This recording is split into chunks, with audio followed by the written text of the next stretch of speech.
Good morning students. आज हम नया टॉपिक स्टार्ट करते हैं, ग्लाउकोमा। ग्लाउकोमा एक कॉम्प्लेक्स डिसीज़ है आई की। ये मेनली कॉज होता है इंट्रा ऑकुलर प्रेशर इंक्रीज़ होने से, जो धीरे धीरे ऑप्टिक नर्व्स को डैमेज करने लगता है। अगर इसका हम प्राइमरी ट्रीटमेंट नहीं करेंगे तो ये धीरे धीरे क्या करता है कि ऑप्टिक नर्व्स को डैमेज करके ब्लाइंडनेस कॉज करता है। इसका मेजर थेरेपेटिक एक्शन ये है कि इसको हम एक्वस ह्यूमर की सिक्रीशन को लो करें, जिसकी वजह से इंट्रा ऑकुलर जो प्रेशर है या लो मोटर प्रेशर है उसको डिक्रीज़ कर सकें, ताकि अगर इंट्रा ऑकुलर प्रेशर अगर हम डिक्रीज़ नहीं करेंगे, अगर प्रेशर धीरे धीरे इंक्रीज़ होता चला जाएगा तो ये हमारी ऑप्टिक नर्व्स को धीरे धीरे डैमेज कर देगी, और डैमेज करने के बाद इरिवर्सिबल इफ़ेक्ट करेगी और वो ब्लाइंडनेस कॉज करने लगेगी। इसको ग्लाउकोमा का प्राइमरी ग्लाउकोमा सब डिवाइडेड इनटू टू पार्ट्स। पहला है नैरो एंगल और सेकंड है wide angle. First open angle में ये होता है कि ये मेनली जेनेटिकली डिसऑर्डर है। इसमें क्या होता है कि ऑकुलर हाइपोटेंसिव ड्रग देके इसको धीरे धीरे ट्रीट किया जाता है, ताकि जो भी प्रेशर इंट्राओकुलर बढ़ रहा है उसको हम मेज़र कर सकें और उसको ट्रीट कर सकें। अगर उसको टाइमली क्योर नहीं किया गया तो वो धीरे धीरे ऑप्टिक नर्व्स को डैमेज करने लगेगी, और ऑप्टिक नर्व्स को डैमेज करेगी तो ये रिवर्सिबल इफ़ेक्ट होगा और ये ब्लाइंडनेस कॉज करने लगेगा। नेक्स्ट हम इसकी बात करते हैं ट्रीटमेंट की। सबसे पहला ट्रीटमेंट इसमें हम देते हैं alpha adrenergic agonist. Alpha adrenergic agonist में मेनली हम ड्रग यूज़ करते हैं एप्राक्लोनिडीन एगोनिस्ट। मैंने पहले भी बताया है कि एगोनिस्ट ऐसी ड्रग्स होती हैं जो रिसेप्टर पे बाइंड होने के बाद उसकी इफ़िकेसी या थेरेपेटिक रिस्पॉन्स को इंक्रीज़ करती हैं। इसमें हम ड्रग यूज़ कर रहे हैं एप्राक्लोनिडीन, जो टॉपिकली 0.5 to 1% दी जाती है। इसका मेनली काम क्या होता है कि इंट्राओकुलर टेम्परेचर या प्रेशर को डिक्रीज़ करता है बाय 25% तक। नेक्स्ट ड्रग हम यूज़ कर रहे हैं यहाँ पे ब्रोमिडीन। ये भी क्या करेगी, इंट्राओकुलर जो टेम्परेचर है प्रेशर है उसको डिक्रीज़ करती है, क्योंकि डिक्रीज़ करने का इसका मेन एक्शन है ये एक्वस ह्यूमर के प्रोडक्शन को धीरे धीरे रिड्यूस करेगी। एक्वस ह्यूमर का प्रोडक्शन जब रिड्यूस होने लगेगा तो जो टेम्परेचर एक्वस इंट्राओकुलर प्रेशर बढ़ा हुआ है वो धीरे धीरे रिड्यूस होने लगेगा। फिर नेक्स्ट ड्रग है पोस्ट गैंग्लियन एनालॉग्स। इसमें क्या होता है PGI अल्फ़ा जो है यूज़ करते हैं लो कंसंट्रेशन में, और ये इंट्राऑकुलर टेम्परेचर को धीरे धीरे रिड्यूस करने लगती है।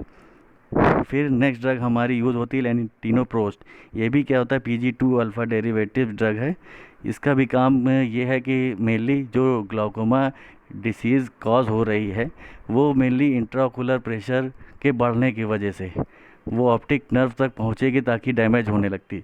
इसलिए मेन मोटिव हमारा ड्रग या थेरेपेटिक रिस्पांस पाने का यह है कि कोई भी ड्रग जो एट ड्रग रिसेप्टर पर बाइंड होने के बाद उस प्रेशर को एक्वस ह्यूमर जो रिलीज़ हो रहा है बढ़ रहा है उसको रिड्यूस करना, जिसकी वजह से इंट्राओकुलर प्रेशर धीरे धीरे नॉर्मल हो जाएगा। लेटिनोप्रास्ट जो ड्रग होती है ये PGI अल्फ़ा ड्रग है। ये सेमली पीमोलॉल की तरह यूज़ होती है। इसका भी काम क्या है, इंट्राऑकुलर टेम्परेचर को कम करती है 25 to 30%। नेक्स्ट ड्रग यूज़ होती है कार्बोनिक एनहाइड्रेज इनहिबिटर। इसमें कौन सी ड्रग आती है, एसीटाजोलामाइड। इसमें हम यूज़ करते हैं, ये भी काम क्या है कि इसका भी काम यही है कि एक्वस ह्यूमर जो बढ़ रहा है वो कम होने लगता है। जब कम होने लगेगा तो जो टेम्परेचर या प्रेशर बढ़ रहा है आई के अंदर वो कम हो जाएगा, तो जो डैमेज है ऑप्टिक नर्व्स का वो रिड्यूस हो जाएगा। फिर नेक्स्ट टाइप था एंगल क्लोज़र या नैरो एंगल।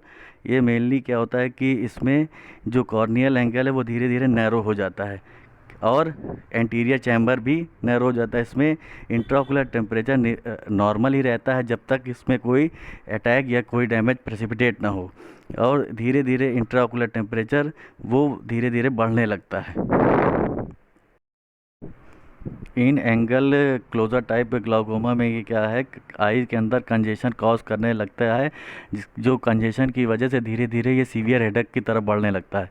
अगर हम इसको फेल हो गए, इसको इंट्राओकुलर टेंशन या प्रेशर को रिड्यूस करने में अगर हम फेल हो गए तो धीरे धीरे क्या करता है ये लॉस ऑफ विज़न कॉज कर देगा। फिर उसके बाद है वेरियस ट्रीटमेंट, ऐसी ड्रग जो इंट्राओकुलर टेंशन या प्रेशर को धीरे धीरे कम करती हैं, या इंट्राओकुलर टेम्परेचर को कम करती हैं या टेंशन को रिड्यूस करती हैं। वो ड्रग हैं एप्राक्लोनिडीन, जो 1% हम यूज़ करते हैं। ये भी, इसका भी काम यही है कि ये इंट्राओकुलर टेंशन को धीरे धीरे रिड्यूस करती है और ऑप्टिक नर्व्स को डैमेज होने से बचाती है। लेटिनोप्रोस्ट 0.05% यूज़ करते हैं। इसका भी काम यही है कि इंट्राओकुलर टेंशन को रिड्यूस करती है। एसीटाजोलामाइड 0.5 ग्राम, मैनीटॉल 20%। ये क्या करती है कि आई के जो ऑस्मोटिक प्रेशर है उसको धीरे धीरे डिकंजेशन कंडीशन को रोकती है और ऑस्मोटिक प्रेशर को बढ़ने से रोकती है, जिसकी वजह से इंट्राओकुलर जो प्रेशर है या टेंशन है वो रिड्यूस होने लगता है। ये सारी ड्रग हैं जो आई ग्लाउकोमा के केस में हम यूज़ करते हैं। लास्ट में ग्लाउकोमा के जो दो टाइप्स की बात हो रही थी, उसमें ये मेन कंक्लूज़न निकलता है कि जो ओपन एंगल ग्लाउकोमा है ये मोस्टली जेनेटिकली डिजेनरेटिव डिसऑर्डर है। ये मेनली जो है पोटेंसी फ्रेमवर्क, जो ट्रेबुलर मेसवर्क की, उसको अफेक्ट करता है। इसमें हमने मेनली ऑकुलर हाइपोटेंसिव मतलब कि ऐसी ड्रग जो टेंशन को या प्रेशर को रिड्यूस करती हैं। और नैरो एंगल में क्या डिफरेंस है कि इसके में क्या होता है, जो कॉर्निया के एंगल है उसको नैरो करती है और एंटीरियर चैम्बर को शैलो करने लगती है। इंट्राओकुलर टेंशन इसमें क्या होता है, रिमेन नॉर्मल होता है जब तक कोई भी अटैक या कोई भी प्रेसिपिटेट ना हो। अगर जैसे प्रेसिपिटेट होता है या कोई, तो धीरे धीरे वो इंट्राओकुलर टेंशन को इंक्रीज़ करने लगता है, जिसकी वजह से आइज़ में कंजेशन कॉज होने लगती है और लास्ट में सीवियर हेडेक की कंडीशन बनने लगती है। अगर इसको हम टाइमली इंट्राओकुलर टेंशन को रिड्यूस नहीं कर पाए तो ये धीरे धीरे ब्लाइंडनेस की कॉज की कंडीशन बनने लगती है। ओपन एंगल और नैरो एंगल को हम मेनली कम कैसे कर सकते हैं, उसके इफ़ेक्ट को कैसे रिड्यूस कर सकते हैं।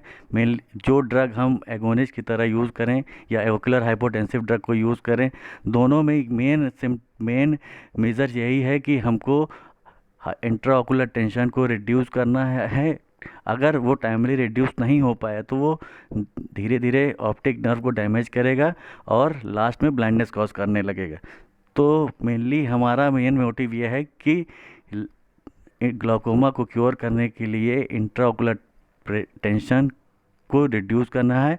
ऐसी ड्रग हम यूज़ करें एगोनिस्ट की तरह जो टेंशन को रिड्यूस करके इस इफ़ेक्ट को कम कर सके।